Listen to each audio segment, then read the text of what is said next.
Train Jessica properly, my boss ordered. She's taking over your accounts. I smiled and said of course. What he didn't know was that our biggest client had secretly offered me partnership, and tomorrow's meeting would change everything. 7 years at Thompson & Barrett Digital Marketing had taught me one thing. In this business, loyalty flows up, never down. I'm Olivia Mitchell, and this is the story of how my boss's attempt to replace me backfired in the most spectacular way possible. The Maxwell account needs the new campaign proposal by Friday, Robert Barrett announced, barely looking up from his phone as he strode past my desk. And I want you to bring Jessica up to speed on everything. She'll be taking point on client relations going forward. I glanced at the fresh-faced Jessica Stevens, standing in the doorway of our open plan office in her perfectly tailored suit. She'd started 3 weeks ago, straight from her MBA program, carrying herself with the kind of confidence that comes from never having faced real failure. Of course, Robert, I replied, keeping my voice neutral. I'll make sure she understands all the nuances of the account. He paused, finally looking at me. Good. The Maxwell Group is our biggest client. We can't afford any complications. The threat in his voice was clear. What Robert didn't know was that I'd seen this coming months ago. The signs were all there. Jessica's rushed hiring. The way Robert began excluding me from key meetings. The sudden restructuring of account management roles. Classic setup for my own planned obsolescence. But Robert had made one critical mistake. He'd forgotten how I'd built the Maxwell account from a small digital marketing contract into the agency's crown jewel.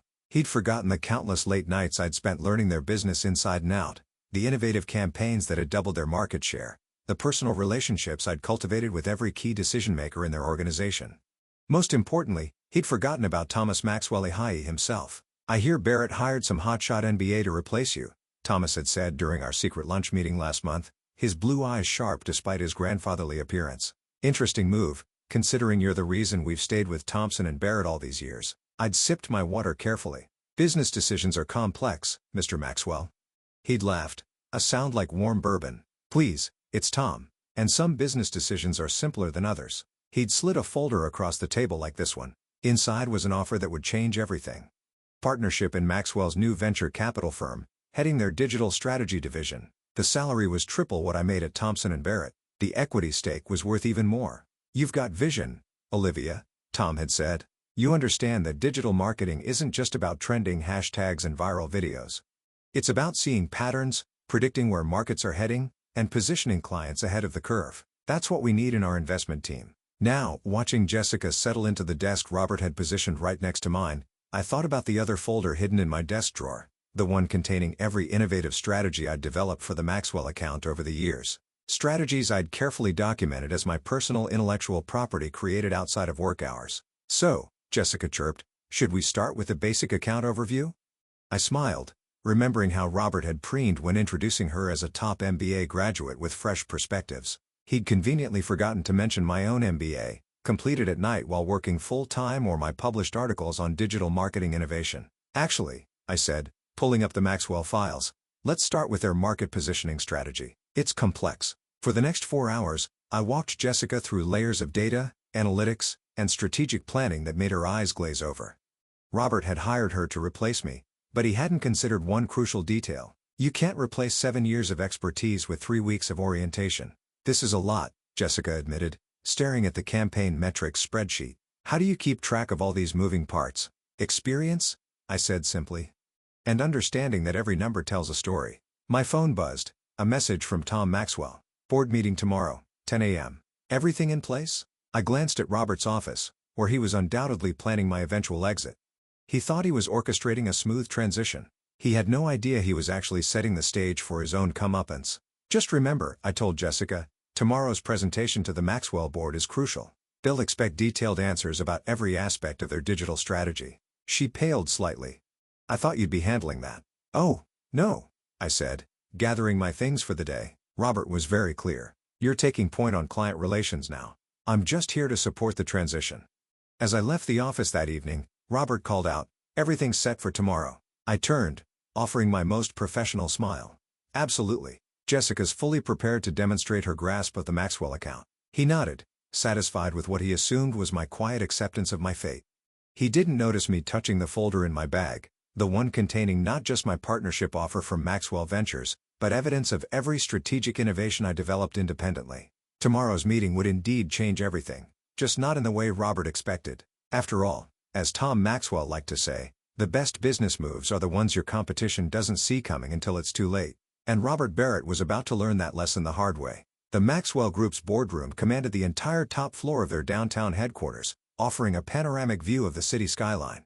At 9:45 a.m., I watched Robert adjust his tie nervously as Jessica arranged her presentation materials, her confidence from yesterday notably diminished. "Remember," Robert whispered to her, "just stick to the basic overview. Olivia will handle any detailed questions." I suppressed a smile, thinking of the 3 calls I'd received from Jessica last night, each more panicked than the last as she struggled to understand the complexities of the Maxwell account. Tom Maxwell entered precisely at 10 a.m., followed by his board of directors and their entire digital strategy team. I noticed several venture capital partners among them, faces I recognized from my secret meetings over the past month. "Good morning, everyone," Tom announced, taking his seat at the head of the table. "Today, we're reviewing our digital marketing strategy and discussing some exciting new directions for the Maxwell Group." His eyes met mine briefly. "I understand Thompson & Barrett has some personnel changes to announce." Robert stepped forward eagerly. "Yes, Mr. Maxwell. We're excited to introduce Jessica Stevens.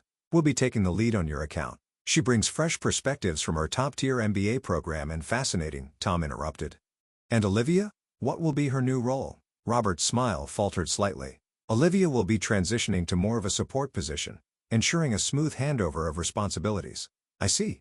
Tom's expression gave nothing away. "Well then, Miss Stevens, please begin. I'm particularly interested in hearing your thoughts on our emerging market strategy." Jessica stood, smoothing her skirt. "Thank you, Mr. Maxwell. I've prepared an overview of our basic digital marketing approach." What followed was painful to watch. Jessica stumbled through generic marketing concepts, unable to answer specific questions about the Maxwell Group's unique market position. When the board CFO asked about the ROI metrics of the latest campaign, she froze completely. "Perhaps," Robert interjected, "Olivia can address some of these technical details." "Actually," Tom said, "I'd prefer to hear Miss Stevens' understanding of our account. After all, she is taking the lead role." The next hour was a masterclass in professional demolition. Every question revealed another gap in Jessica's knowledge. Every attempt by Robert to intervene was smoothly blocked by Tom or other board members. "Let's discuss the Asian market expansion," one board member suggested. "Miss Stevens, can you walk us through the localization strategy Olivia developed last quarter?" Jessica glanced desperately at her notes. "The vocalization strategy? Yes." Tom added, "The one that increased our Asian market share by 40% in 3 months. Surely, Robert ensured you were briefed on that." Robert's complexion had taken on an interesting shade of gray. He knew as well as I did that the Asian market strategy had been my personal project developed using my own proprietary analysis methods. "I have those numbers right here," I offered, opening my laptop, along with something else the board might find interesting. I connected to the room's display system, bringing up a presentation I'd prepared for this exact moment. While reviewing our strategic documentation, I realized that many of our most successful campaigns were developed using methodologies I created independently outside of my work at Thompson & Barrett. Robert's head snapped up. "What are you talking about? All work product belongs to the agency." "Actually," I continued smoothly, "I've maintained careful records showing when and where each strategy was developed. My personal research and innovation done on my own time using my own resources." I pulled out a folder of notarized documents. "My lawyer has reviewed everything. These methods are my intellectual property." The room fell silent as the board members examined the documentation. Robert's attempt to speak was cut off by Tom's raised hand. "Very thorough, Olivia. But why bring this up now?" I clicked to the next slide, showing the performance metrics of campaigns using my methods versus traditional agency approaches. The difference was stark because the Maxwell Group deserves to know exactly what they're getting or not getting with this transition. These strategies, these innovations that drove your recent success, they're not part of the standard Thompson & Barrett playbook. They're mine. "This is ridiculous," Robert sputtered. "You can't just—" "Actually, she can," interrupted a new voice. Sarah Martinez, the board's legal counsel, had been quietly reviewing my documentation. "These development timestamps and registrations are quite clear. Ms. Mitchell owns these methodologies." "Which means," Tom added, his eyes twinkling, "we need to discuss the future of our digital marketing strategy." "All of it." Robert's face showed the first signs of real panic. The Maxwell account represented 40% of Thompson & Barrett's revenue. "Without my strategies, without my relationship with the board, I think," Tom continued, "we should take a brief recess. Robert, why don't you and Miss Stevens step out for a moment? Olivia, please stay. The board has some questions about your methodologies." As Robert and Jessica were escorted out, I caught a glimpse of their shell-shocked expressions. Through the boardroom's glass walls, I watched them huddle in the waiting area, Robert gesturing frantically as he pulled out his phone. "Well played," Tom murmured as the board members chatted among themselves. Though I suspect Robert hasn't realized yet that this is just the opening move. I smiled, thinking of the partnership agreement in my briefcase, ready to be signed. Sometimes the best strategies aren't about the immediate victory. They're about positioning for what comes next. Tom finished, nodding approvingly. Speaking of which, he gestured to his assistant who began distributing folders to the board members. The Maxwell Group's logo was embossed on each folder alongside the words Digital Innovation Division. My new department, once everything was finalized. Through the glass, I could see Robert pacing, probably calling Thompson and Barrett senior partners. He still thought this was about keeping the Maxwell account. He had no idea that in the next hour, his agency's entire digital strategy department, the one he built his reputation on, would be revealed as dependent on methods they no longer had the right to use. Tom stood, addressing the board. "Shall we begin the real meeting?" I opened my laptop, ready to present my vision for Maxwell's digital future. Robert had taught me one valuable lesson over the years. In business, like in chess, the winning move isn't the first one you make. It's all the moves you've planned after that. The next hour in the Maxwell Group boardroom redefined the word comprehensive. I walked the board through every aspect of my digital innovation strategy, not just marketing plans, but an entire ecosystem of digital transformation that would position Maxwell Ventures at the forefront of the industry. These algorithms don't just predict market trends. I explained, displaying complex data visualizations. They identify emerging opportunities before they become obvious to traditional analysts. That's how we achieved that 40% growth in Asia, by seeing patterns others missed. The board members were fully engaged, asking detailed questions about implementation timelines and resource requirements. Through the glass walls, I could see Robert still pacing, his phone practically glued to his ear. "And you developed all of this independently, Sarah Martinez?" the legal counsel asked. "Every bit," I confirmed, pulling up my documented development timeline. "Nights, weekends, using my own resources." I knew these innovations were too valuable to simply hand over to an agency that didn't appreciate their potential. Tom Maxwell leaned forward. "I think it's time we brought Robert back in. He should hear what comes next." When Robert and Jessica re-entered the boardroom, the change in atmosphere was palpable. The board members sat straighter, their expressions hardened. This was the moment business empires pivoted on. "Robert," Tom began, his voice carrying the weight of 40 years in corporate leadership. "We've reviewed Olivia's presentation and documentation. The board has reached several conclusions." Robert tried to maintain his composure, but his tie had come slightly askew. "Mr. Maxwell, if this is about the account leadership transition, I assure you, this is about far more than that," Tom cut in. "We've determined that the majority of Thompson and Barrett's successful strategies for our account were developed using Olivia's proprietary methods. Methods that, as of this morning, you no longer have legal right to use." The blood drained from Robert's face. That's not possible. "Our contract." "Your contract," Sarah Martinez interjected, "covers standard agency services. Ms. Mitchell's innovations were developed independently, properly documented, and legally protected. She owns them. Which means," Tom continued, "every campaign, every strategy, every innovative approach that drove our success, you can't legally continue using them without her permission." Robert fell heavily into a chair. "We can develop new methods, in time for the Asian market expansion, the European product launch, the Digital Transformation Initiative." Tom shook his head. "Those projects require immediate action. And from what we've seen today, your new team isn't equipped to handle even basic account management." Jessica, who had been silent throughout, suddenly stood. "Mr. Maxwell, if I could just Miss Stevens," Tom said kindly, "this isn't about you. You were simply a pawn in someone else's poorly planned game." He turned back to Robert. "Which brings us to the board's decisions." I opened my briefcase and withdrew 3 documents, sliding them across the polished boardroom table. "First," Tom announced, "the Maxwell Group is terminating its contract with Thompson and Barrett, effective immediately." Robert's hands began to shake. The Maxwell account wasn't just 40% of the agency's revenue. It was the cornerstone of their reputation. Losing it would send shockwaves through the industry. "Second," Tom continued, "we're announcing the formation of Maxwell Digital Innovations, a new division focused on digital transformation and investment strategies. Olivia will serve as executive director with full autonomy to build her team and implement her methodologies. And third," I added, speaking directly to Robert for the first time, "I've prepared a comprehensive list of every client campaign that utilized my proprietary methods. Your agency has 24 hours to cease using them or face legal action." Robert's facade finally cracked completely. "You can't. This will destroy your reputation." I finished. Your position in the industry, the things you tried to take from me. I smiled professionally. Consider it a valuable lesson in digital disruption. The press release goes out at noon. Tom added, I suggest you use the next 2 hours to prepare your agency's response. And Robert, the board remembers how you handled Olivia's contributions. We'll be watching to see if you try to spin this. As if on cue, phones around the room began buzzing. The industry grapevine was already active. Thomson & Barrett's stock would start dropping the moment the markets caught wind of the Maxwell account loss. Olivia, Tom said, standing to signal the meeting's end. Shall we show your new team their offices? I gathered my materials, watching Robert slump in his chair, his career imploding in real time. Jessica had already slipped out, probably updating her LinkedIn profile.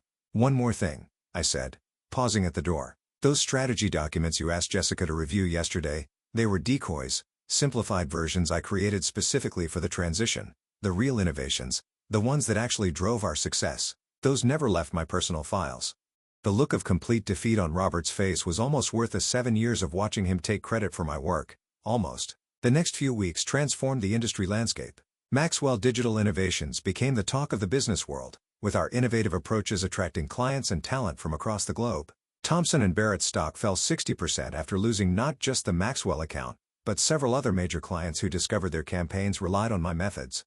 Robert resigned 3 days after the board meeting, his reputation in tatters. Jessica landed at a smaller agency, hopefully wiser about being used as someone else's corporate pawn. And me, I built the kind of digital innovation powerhouse I'd always envisioned, surrounded by talented people who were valued for their contributions. 6 months later, I sat in my corner office reviewing applications for our expanding team. A message popped up from Tom. Heard Robert's trying to launch a consulting firm. Should we be concerned? I smiled, thinking of the sophisticated digital strategies we were now developing, far beyond anything I'd created at Thomson & Barrett. No, I replied. He never understood that true innovation isn't about taking credit. It's about creating value. My new team was gathering for our morning strategy session. Through the glass walls of our modern offices, I could see them collaborating, sharing ideas, building on each other's insights. Every one of them had been carefully chosen not just for their skills, but for their integrity and collaborative spirit. The best revenge, Tom had said during our first official board meeting, isn't just succeeding. It's succeeding so spectacularly that your former critics become cautionary tales. Looking at the industry reports on my desk, Maxwell Digital Innovations now valued at 10 times Thomson & Barrett's peak. I had to agree. Robert had tried to sideline me, to take credit for my innovations, to replace me with someone he could control. Instead, he'd inadvertently pushed me to create something far beyond anything he could have imagined. Something built on real innovation, true collaboration, and the understanding that the best business strategies aren't about quick wins or taking credit. They're about building something that lasts. Last week, a junior analyst stopped by my office. I heard about what happened at your old agency, she said. How do you prevent something like that here? I showed her our innovation tracking system where every team member's contributions were documented and credited, where collaboration was rewarded more highly than individual acclaim, where value was measured not by who could take credit, but by what we could create together. The truth is, I told her, the best protection against corporate betrayal isn't revenge. It's building a culture where such betrayal becomes impossible. She nodded thoughtfully, then hesitated. And the rules about documenting our independent innovations? I smiled, thinking of that leather folder that had changed everything. Document everything. Protect your work. But most importantly, create something so valuable that anyone who tries to steal it only reveals their own limitations. As she left, I glanced at the framed article on my wall. Maxwell Digital Innovations, Redefining the Future of Digital Strategy. Below it sat a small plaque with the words that had become our division's unofficial motto. Innovation protected is power preserved. Innovation shared is power multiplied. Robert had taught me that lesson, though not in the way he intended. And somewhere out there, struggling to rebuild his career, he was still learning it.